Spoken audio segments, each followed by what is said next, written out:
오늘은 에베소 4장 25절부터 32절 말씀을 읽겠습니다.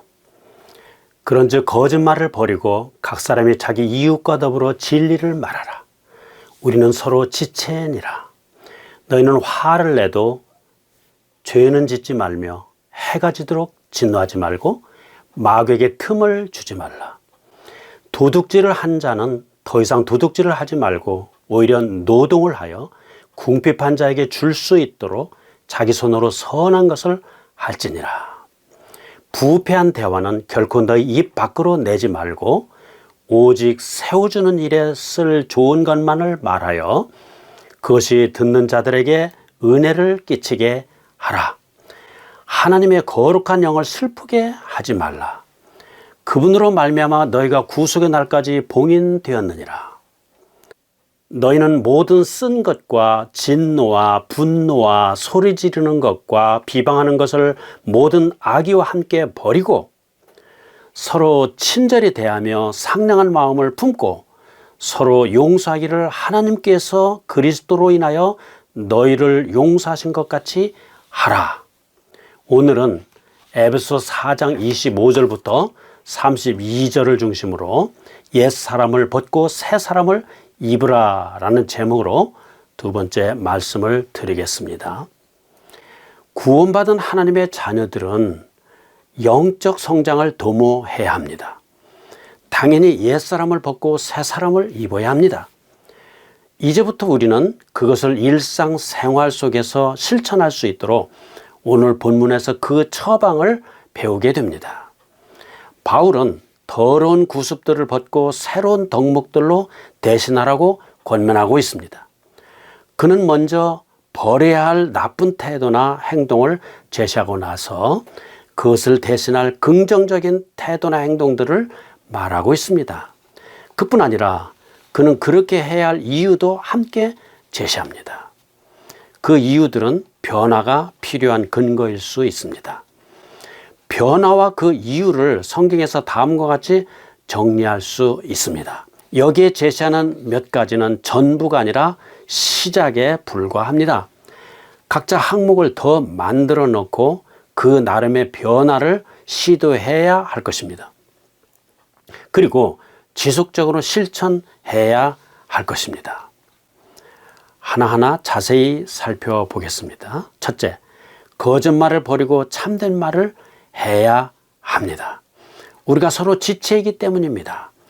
우리가 묻혀 살고 있는 문화는 거의 속임수를 먹고 살며 거짓을 내뿜고 사는 그런 안 좋은 문화입니다. 그래서 우리는 진실을 말하라는 성경의 말씀들을 수행하기가 쉽지 않습니다. 대중매체의 일부 종사자들은 이야기를 과장하고 가감하고 조작 왜곡하는 것이 그들의 밥벌이 수단입니다. 그들은 군데군데 가십거리를 조금씩 끼워 넣어 오도하거나 과장하지 않으면 이야기가 그렇게 재미있지 않을 거라고 생각합니다. 이것은 여러분을 계속 자기들의 소비자로 묶어두려는 수법입니다. 많은 광고들은 공공연히 거짓말을 합니다. 그래서 소비자 보호단체들이 사실 여부를 조사하고 정부기관들이 가끔씩 개입하여 철퇴를 내리는 것입니다. 또한 이단들과 거짓 종교 사기꾼들은 모순된 진리들과 온갖 허황된 주장들을 우리에게 퍼붓습니다. 거짓이라는 말은 수도스에서 왔는데 이 단어에는 모든 형태의 거짓말이 다 들어갑니다.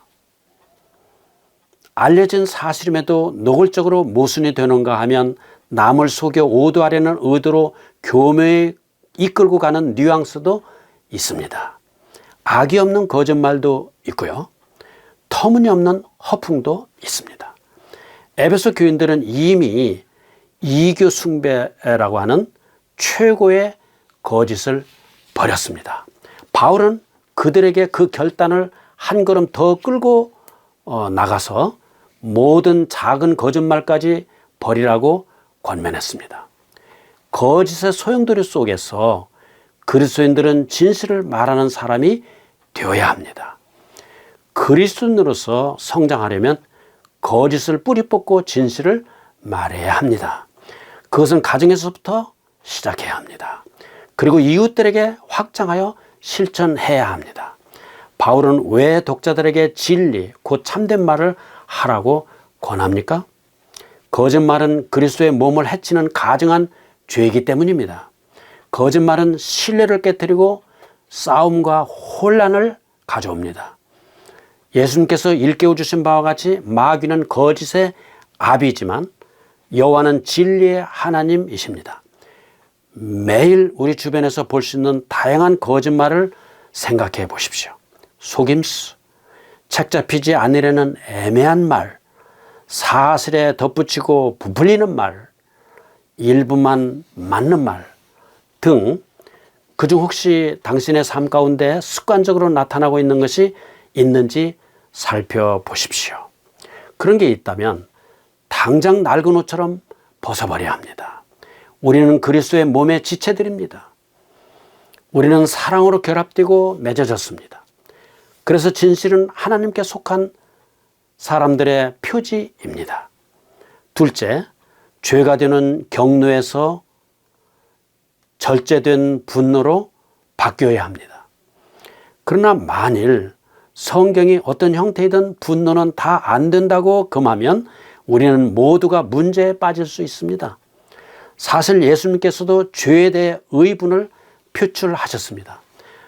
하지만 너희는 화를 내도 죄는 짓지 말며 라고 바울이 허용한 화를 내는 범위는 불끈 화를 내거나 홧김에 폭발하거나 꽁하고 원한을 품는 그런 것이 아닙니다. 그렇다면 성경적 의분은 무엇일까요? 죄된 행동, 도덕적 타락, 불의한 상황 등과 같은 것들이 분노의 대상이 될 수 있습니다. 솔직히 말해서 이런 분노라면 오늘날 우리에게 더 많이 필요합니다. 그리고 죄와 불의가 사람들을 짓밟고 있는데도 우리는 무관심하게 침묵할 때가 많이 있습니다. 죄가 되는 분노는 여간에서 사라지지 않고 있습니다. 마음속에 원한으로 남아 있습니다.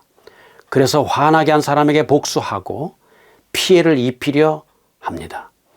이런 분노에 대해 바울은 단호하게 안 된다고 말합니다. 사실 바울은 분노의 상태와 행동이 우리에게 습관처럼 되지 않게 하려고 한계를 정해줍니다. 해가 지도록 진노하지 말고, 다시 말하면 계속 곱씹지 말라는 것입니다. 화난 상태로 침실에 들어가지 마십시오. 밤새도록 분노가 부글부글 끓게 하지 마십시오. 물론 모든 충돌이 취침 전까지 다 풀릴 수 있는 것은 아닙니다. 완전한 화해를 이루려면 때로는 며칠 혹은 몇 주가 걸릴 수도 있습니다. 하지만 분노를 다음날까지 곰게 놔두지 않겠다는 결심은 혼자서도 가능합니다. 깨어진 관계를 화해하지 않고 오래 둘수록 마귀가 그 관계를 이간질합니다. 그래서 그리스도의 몸인 교회 안에 분열과 불화를 조장하기가 더 쉬워집니다. 바울은 로마서 12장 17절부터 19절에서 이것을 더 명확히 표현했습니다. 아무에게도 악을 악으로 갚지 말고 모든 사람의 눈앞에서 정직한 일들을 예비하라. 가능하다면 너희가 할 수 있는 대로 모든 사람과 화평하게 지내라. 극진히 사랑하는 자들아, 너희 스스로 원수를 갚지 말고 도리어 진노하심에 맡기라. 기록된 바 원수 갚는 일은 내 것이니 내가 갚으리라. 주가 말하노라 하였느니라. 셋째, 부정직한 이득을 얻으려는 시도에서 벗어나야 합니다. 바울은 도둑질하지 말라고 말합니다. 도둑질에는 좀도둑부터 시작해서 갖가지 해유가 포함됩니다. 횡령, 사기, 들치기, 강도 등 명백한 행위들은 물론이고 사무실에 비품을 슬쩍하는 행위, 직장에서 빈둥대며 시간을 낭비하는 일, 빚을 갚지 않고 미적미적하는 행위, 임금을 정확한 액수로 지급하지 않는 것, 이런 것들도 다 도둑질에 해당합니다. 모두가 사사로운 이득을 챙기려는 부정직한 행태들입니다. 노골적인 것도 있고 교묘한 것도 있지만 죄가 되기는 마찬가지입니다. 바울은 우리에게 도둑질 대신 일을 하라고 명합니다. 우리 손으로 일하면 자신과 가족을 부양할 뿐 아니라 다른 사람들에게도 유익을 끼칠 수 있습니다. 우리가 경제적으로 독립하면 다른 교회나 공동체가 우리를 지원하지 않아도 되므로 짐을 덜게 됩니다. 그러면 그 자원이 궁핍한 사람들에게 돌아갈 수 있습니다. 넷째, 부패한 말 대신 남을 세워주는 말을 해야 합니다. 부패한으로 번역된 헬라어 단어 사프로스는 고대 세계에서 썩은 과일이나 상한 생선에 쓰던 말입니다. 고약한 악취를 풍기는 것들을 그렇게 표현했습니다. 이것을 언어 생활에 적용하면 욕설, 비속어, 저속한 농담 등 여러 가지 말투에 해당될 수 있습니다. 빈정대거나 매정하거나 비열한 말도 마찬가지입니다. 현대로 말하면 요즘 사람들이 서로에게 전송하는 천박한 이메일이나 아슬아슬한 동영상도 포함이 됩니다. 부패한 대화의 넓은 범위를 더 잘 이해할 수 있도록 바울은 그것을 반대 개념과 대비시킵니다. 세워주는 일에 쓸 좋은 것만을 말하라는 것입니다. 이런 말은 듣는 사람들에게 은혜를 끼칩니다. 우리는 남을 즐겁게 하기보다 덕을 세우는 데 중점을 두어야 합니다. 사람들을 깎아내리지 말고 세워주는데 주력해야 합니다. 이런 말이 있습니다.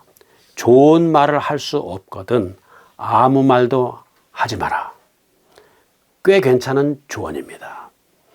이 단순한 한마디만 우리 삶에서 실천할 줄 알아도 우리의 가족과 친구들과 교회가 엄청난 고통을 면할 수 있을 것입니다. 다섯째, 미워하는 태도와 행동에서 벗어나 사랑하는 태도와 행동을 해야 합니다. 바울은 30절에서 하나님의 거룩한 영을 슬프게 하지 말라. 그분으로 말미암아 너희가 구속의 날까지 봉인되었느니라 라고 권면합니다. 이것은 바울이 제시하고 있는 5가지 예 가운데 어느 것의 뒤에나 덧붙일 수 있는 개념입니다. 구원받는 순간 우리는 성령으로 봉인, 즉 인침을 받습니다. 그 인침은 영원하지만 우리의 죄 때문에 성령께 아픔과 근심을 안겨드릴 수 있습니다. 여기 슬프게라는 말은 예수님께서 배반당하시던 밤에 겟세마네 동산에서 슬퍼하시며 괴로워하셨다고 할 때 그 단어와 동일합니다. 거짓말하거나 누구에게 분노를 퍼붓거나 도둑질하거나 누구를 모욕하거나 용서하지 않거나 서로 저주할 때 우리는 말 그대로 성령을 슬프시게 하는 것입니다. 반대로 우리가 그리스도처럼 사랑하고 그리스도처럼 돌보고 그리스도처럼 용서하면 우리는 성령을 기쁘시게 하는 것입니다. 우리는 여기서 옛 것을 벗고 새 것을 입어야 할 필요를 느끼게 되며 여기서 또한 강력한 동기를 얻습니다. 바울은 이렇게 성령의 임재를 일깨운 뒤에 매정하고 용서하지 않고 미워하는 마음에서 나타나는 몇 가지 태도와 행동을 나열합니다. 그것은 쓴 것, 진노, 분노, 소리 지르는 것, 비방, 악의입니다. 각각 어떻게 다릅니까? 쓴 것이란 쓴 뿌리, 즉 원한을 품고 화해를 거부하는 태도입니다. 진노란 좀처럼 가라앉지 않는 뿌리 깊은 울분입니다. 분노란 걷잡을 수 없이 폭발하는 성질입니다. 소리 지르는 것은 아우성과 야단법석으로 나타납니다. 이것들은 평화를 어지럽히고 혼란을 야기합니다. 비방은 남을 해치는 험담입니다. 악이란 남에게 피해를 주는 의도적인 악행입니다. 옛 것을 벗고 새 것을 입는다라는 주제에 걸맞게 바울은 에베소 교인들에게 이 6가지 미움의 악덕을 세 가지 사랑의 미덕으로 대신할 것을 권하고 있습니다. 그것은 친절, 상냥한 마음, 용서입니다. 여기서 친절이란 하나님이 우리에게 하셨듯이 우리도 다른 사람들에게 은혜롭고 자비롭게 행동하는 것입니다. 상냥한 마음이란 성령께서 우리 곁에 위로자로 오셨듯이 우리도 어려운 사람들을 돌보고 위로하는 것입니다. 용서란 그리스도께서 우리를 용서하셨듯이 우리도 내게 잘못했거나 해를 입힌 사람들과 화해를 하는 것입니다. 우리의 새 옷이 찢어지거나 때가 묻거나 얼룩질 때 그대로 방치해서는 안 됩니다. 얼른 그리스도께 가서 당신의 죄를 솔직하게 고하고 즉시 해결하십시오. 죄를 고백하고 주님의 자비로운 회복을 경험하십시오. 그리고 당신의 삶을 계속 주님 앞에 산 제물로 드리십시오. 값없이 거저주신 찬란한 의의 옷을 입고 당당하고 깨끗하게 걸으십시오. 오늘은 여기까지 하겠습니다.